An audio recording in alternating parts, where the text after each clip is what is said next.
My name is Margaret Collins. I'm 59 years old, a widow, and I live in a quiet neighborhood in Oregon.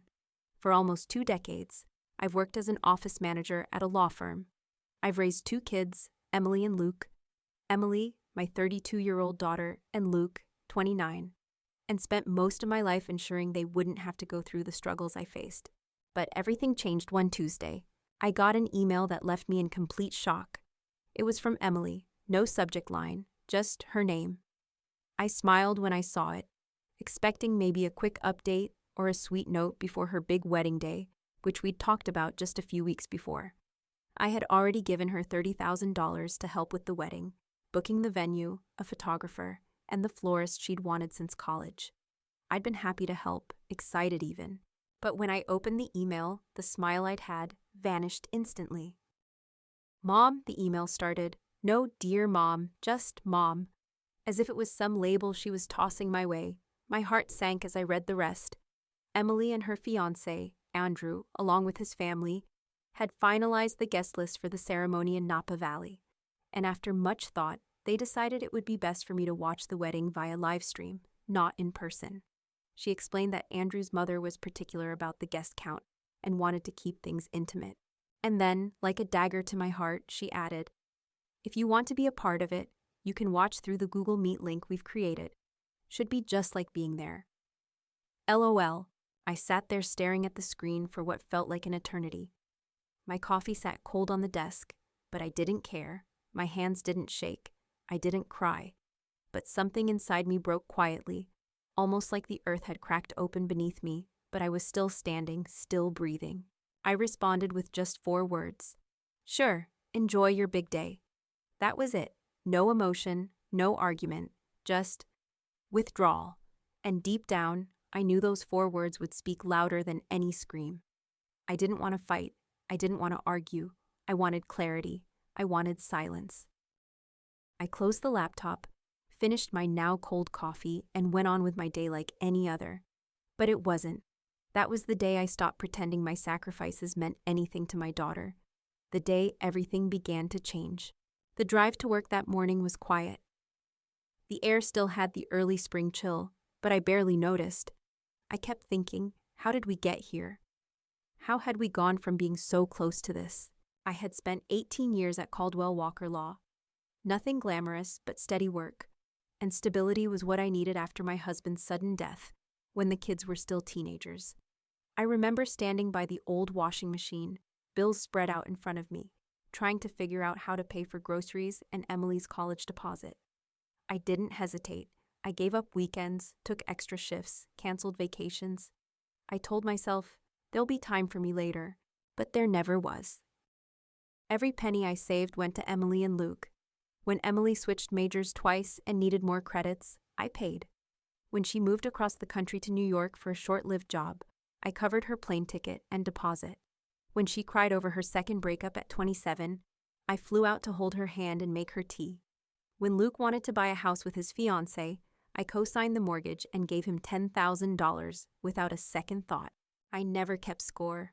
That's just what mothers do, right? But that email, it made me feel like a transaction, like I'd been useful and now I wasn't. It felt like I had an expiration date, one that had already passed. At the office, my boss, Robert, came by my desk. He's one of those rare people who remembers your birthday, how you take your coffee. He noticed something was off right away. "You look like you've seen a ghost," he said, setting a latte from the cafe downstairs on my desk. I wanted to tell him. I wanted to say, my daughter just disinvited me from her wedding, but instead I just smiled and said I hadn't slept well. He didn't push it. That small gesture of kindness, just the coffee, the silence, nearly broke me.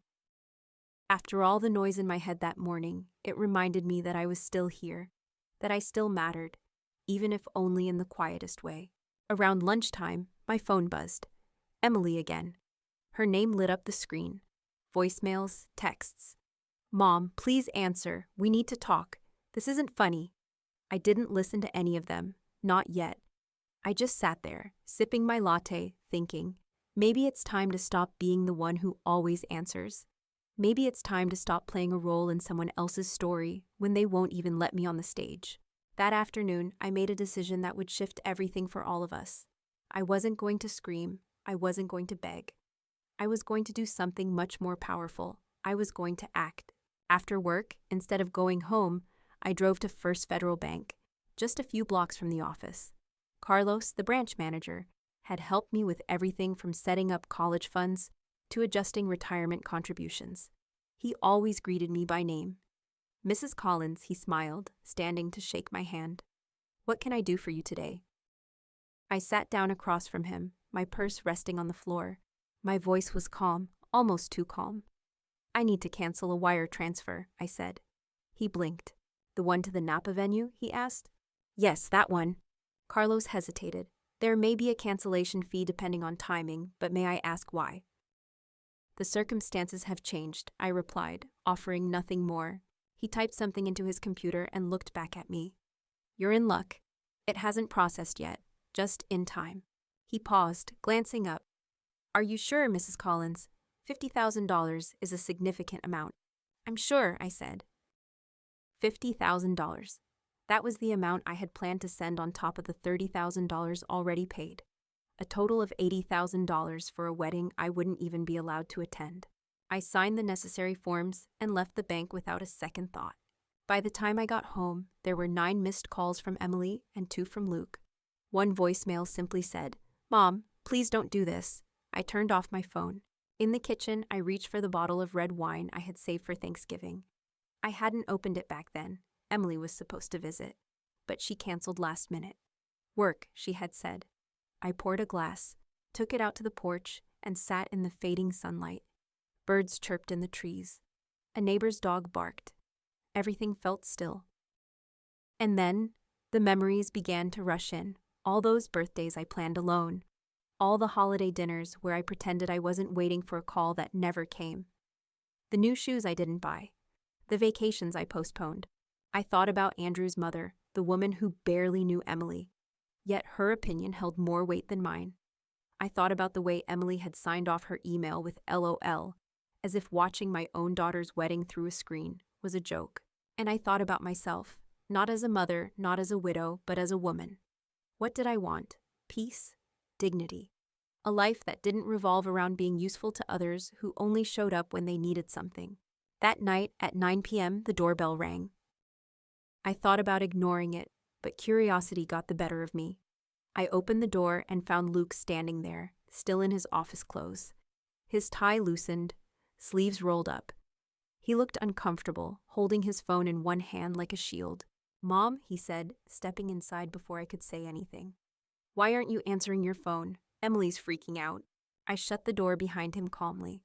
Hello to you too. He sighed, already pacing. She says you're not coming to the wedding now, that you're being difficult. I couldn't help but laugh. Difficult for not attending a wedding I was uninvited from. He stopped pacing and froze, then continued, his tone getting sharper. Andrew's parents are footing most of the bill, Mom. You know how traditional they are. I raised an eyebrow. Traditional? I already paid $30,000, and I was about to send another $50,000. That's not tradition, that's a business deal. Luke's face turned pale. Wait, you were sending another $50? I took a sip of my wine and gave him a calm look. Not anymore. Luke's voice rose in panic. Mom, they're counting on that. The venue, the food, everything, it's already arranged. If we don't pay, it'll all fall apart. I gave him a measured look. Not my problem anymore. His agitation grew. Of course it's your problem. She's your daughter. You can't just... I interrupted him, my voice quiet but firm. A mother who was told to stay home and watch from a screen. That's who I am now. He ran his hands through his hair in frustration. You always make everything about yourself. That was the moment. That was the breaking point for me. I stood up slowly, my voice unwavering. Get out of my house. He looked at me, stunned. What, are you serious? Yes, I said softly, but with finality. Get out, Luke. He stood there for a moment longer, his mouth open as if he wanted to say something more. But then he just turned and walked out. The door clicked shut behind him, but it felt louder than any slam. I stood there in the middle of my living room, my heart pounding, and realized something shocking. I didn't feel guilty. I felt free. The next morning, I woke up to 43 missed calls and a string of frantic messages from Emily. They started with passive-aggressive guilt. "Mom, we need to talk. Why are you doing this? This is childish." Then the tone shifted. "The venue just called. The payment didn't go through. We're going to lose everything if we don't pay by tomorrow. Andrew's parents are furious. They said this proves they were right about you." At 3:24 a.m., she sent a message. "I don't understand why you're doing this to me." I just smiled into my coffee. Of course, she didn't understand. Emily had grown up with my sacrifices woven so tightly into her life that she never stopped to question where the comfort came from, the security, the stability. She just assumed it would always be there, but not this time. Later that morning, while I was reviewing contracts at my desk, another email popped up in my personal inbox. The subject line read, "Please don't ruin my wedding." I opened it without any expectation. "Mom," the email began, "I know you're upset about the livestream situation, but this is extreme. We've lost the venue deposit, and if we don't pay the remaining balance by the end of the day, Paris time, the caterer walks. Andrew's parents are beyond upset. They're saying this proves you can't be reasoned with. Please don't do this. We can talk about you attending the ceremony, but we need the funds first." There it was, the negotiation, not an apology, not an acknowledgement of how I had been hurt. Just a cold, transactional email. If I paid, I could attend. I didn't respond. I closed the email, turning my attention back to my work. Around noon, Robert stopped by my desk. "Lunch?" he asked with a warm smile. "That new Italian place just opened." I almost declined, as I usually did, but something in me shifted. Maybe it was the clarity of the past 24 hours. Maybe I just needed to sit somewhere that didn't ask anything from me. So I nodded. I'd like that. Over pasta, Robert shared stories about his grandkids and how exhausting but beautiful it was to chase after them. His eyes were soft, real. He paused for a moment, then said gently, "Forgive me, Margaret, but you seem lighter today." I surprised myself. I told him everything about Emily, the email, the wedding, the money, and what I'd done.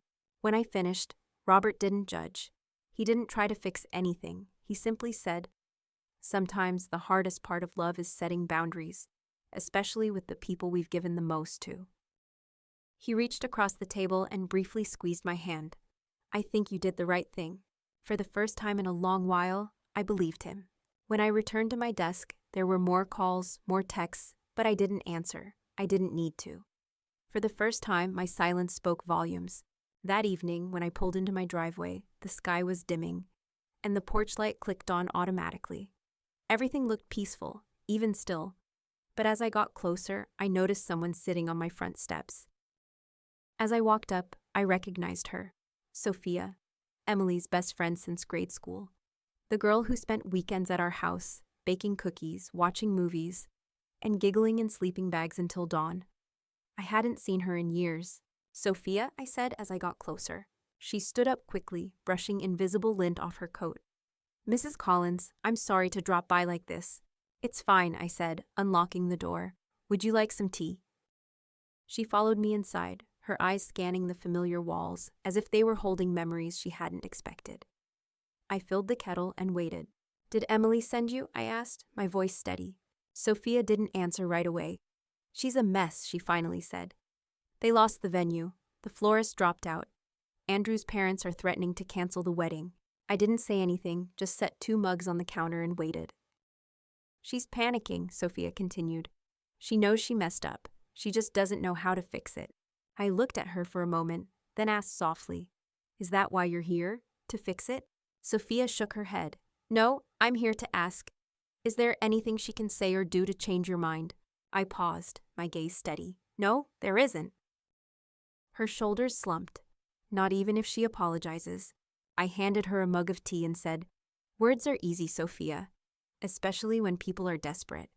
But the people who love you, they don't wait until you cut them off to see you." Sophia lowered her eyes into her tea, nodding slowly. "I get it," she said softly, "even if she doesn't." "I'm sorry, Mrs. Collins." "You don't need to be," I replied. We stood in silence for a moment, 2 women from different generations, connected by one hard truth. Sometimes love has limits. Sometimes the only way to be seen is to walk away. Sophia didn't stay long. She didn't argue. She just thanked me, gave me a gentle hug, and walked back into the night. And I, for the first time, closed the door on a version of myself I had long outgrown. The wedding never happened the way they had planned. They scrambled to find another venue, but everything was either booked or too expensive without the $80,000 I had once promised. According to Luke, they ended up having a small backyard ceremony a few weeks later, just a few relatives and Andrew's parents. I wasn't invited, and this time, I didn't need to be. In the weeks that followed, Emily sent one more email. It was long, emotional, a mix of apology and justification. I read it once, then archived it. I wasn't angry anymore, just done. There's a strange kind of peace that comes with letting go, not in rage, but in clarity. For the first time in decades, I woke up not wondering who needed something from me, not bracing for the next guilt trip disguised as love. I made a new rule for myself. If my presence is negotiable, then so is my effort. I go to work, I read novels, I joined a pottery class. I have dinner with friends who see me, not what I can give them. And I've learned something I wish I'd known sooner. You don't have to burn yourself to keep others warm. The days have become quieter, and the weight on my shoulders has lightened. I no longer feel the constant pressure to be the one who gives, the one who sacrifices, the one who is always there. There's freedom in not having to be everything to everyone. There's peace in not always playing the role that others expect of you. And maybe, just maybe, for the first time in my life, I'm allowing myself to be seen, not as a mother, not as a widow, but as Margaret. I've come to realize that love isn't about constantly proving yourself, about never saying no, about always being the one to give. Love is about balance. It's about knowing when to give and when to say enough is enough. As I sit here today, reflecting on everything that has happened, I can't help but feel grateful for the lessons I've learned. And maybe Emily will understand one day. Maybe Luke will too. But for now, I am at peace with the choices I've made. I've set boundaries, not out of anger, but out of love, for myself. And in doing so, I've reclaimed something I thought I had lost, my sense of self. The days following that decision were quieter, less turbulent. The constant weight of needing to be the one who always gave and sacrificed for others had lifted, and with it came an unexpected sense of freedom. A strange peace began to settle in my bones, one I hadn't known in years. I no longer felt the need to check my phone constantly for messages from Emily or Luke. The barrage of notifications that had once signaled their demands and emotional roller coasters. The silence wasn't lonely, though. It was freeing. I started focusing on the things I had put on the back burner for so long. I enrolled in a pottery class, something I had always wanted to do but had never found the time for. There's something oddly therapeutic about molding clay into something beautiful. Watching it transform under your hands, much like I was starting to feel about my own life. The bowls I made weren't perfect, but they were mine, just like I was learning to be. I also started reading more, escaping into novels that had long been collecting dust on my shelves. And dinners with friends became a highlight, where I found genuine connection, not based on need, but on shared laughter and mutual respect. These weren't the kinds of relationships where I had to prove myself constantly, where I was expected to give and give until I had nothing left. Instead, I learned how to receive too, how to let someone else take the lead, to not always be the one holding it all together. It was unfamiliar, but in the best way possible. In time, the emotional pain of what had happened began to fade, but the clarity remained. I realized that love isn't just about the sacrifices you make for others, but about knowing when to protect yourself, when to set boundaries that allow you to keep your sense of identity intact. I had spent so many years being the mother, the caretaker, the one who made sure everyone else was okay. But now I was learning to be Margaret, a woman who had spent years putting herself last, but who was finally learning how to put herself first. It didn't mean I loved my children any less, or that I didn't care about them. It just meant I was starting to care about myself too. And there was power in that, a quiet, steady power that came from the realization that I didn't have to be useful to be loved. I didn't have to be needed to be valued. One evening, I was sitting in the living room, sipping tea, when my phone rang. I knew it was Emily before I even looked at the screen. Her name glowed there, a reminder of everything that had happened.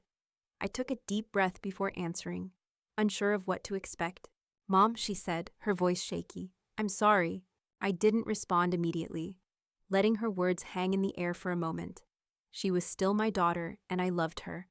But I also knew that I wasn't going to let her guilt or the mistakes of the past dictate my future. "I know I messed up," she continued, her voice cracking. "I should have handled things differently. I'm sorry for how I treated you." I didn't say anything at first. I just sat there, letting her words sink in. There was no need to rush to forgive her, no need to make everything okay in that moment. "Thank you for saying that," I finally replied. "But it's not about the wedding anymore, Emily. It's about me, and I'm learning to take care of me first." There was silence on the other end, then a soft sigh. "I understand. I hope one day you can forgive me." And that was it. I didn't need to fix anything in that moment. I didn't need to save her from her mistakes. I didn't need to be the one to make everything right. She had her own path to walk, just like I had mine. I ended the conversation with a simple, "I love you," and that was all. It wasn't about sweeping things under the rug or pretending that everything was fine. It was about acknowledging that both of us had made choices, and now we were both living with them. As I hung up the phone, I felt a weight I hadn't even realized I was carrying begin to lift. I had forgiven her in my own way, not because she deserved it, but because I deserved it. I didn't need to carry that burden anymore. The next few weeks were filled with more moments of self-discovery. I started taking long walks through the park, enjoying the sound of the wind through the trees, the quiet rhythm of my own thoughts. I spent weekends with friends, shared meals, and began reconnecting with parts of myself that had been buried under the weight of others' expectations for so long. Life became less about what I could do for others and more about what I could do for myself. And in doing so, I found a strength I hadn't known I had. It wasn't easy, it wasn't always clear. But in the end, I realized that sometimes the most powerful thing you can do is simply let go.